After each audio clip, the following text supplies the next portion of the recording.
आज एउटा बिग मिस्टेकमाथि हामी कुरा गर्नेछौँ। आजभोलि नेपालमा फिटनेसको एउटा क्रेज भइसक्यो सबैजनालाई।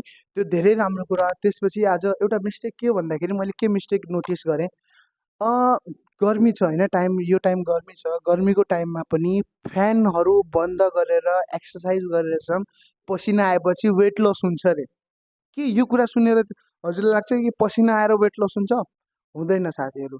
सो यदि हामी सबै फ्यानहरू बन्द गरेर एक्सर्साइज गर्छौँ भने हाम्रो बडी डिहाइड्रेट हुनसक्छ, हाम्रो बडीमा पानी कम हुन सक्छ अनि हामी ठाउँको ठाउँ ढल्न सक्छौँ।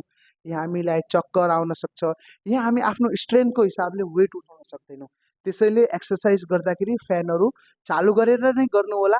अनि अर्को चिज भनेपछि हाइजिनको कुरा गर्दा धेरै स्वेटिङ भइसकेपछि यताउता मसिनमा टच गर्नु, त्यहाँ फेरि अर्को मान्छे आउँछ, त्यहाँ हामी पुरा हाइजेनिक पनि रहन सक्दैनौँ। त्यसैले तावेल नै लगेर जानु होला।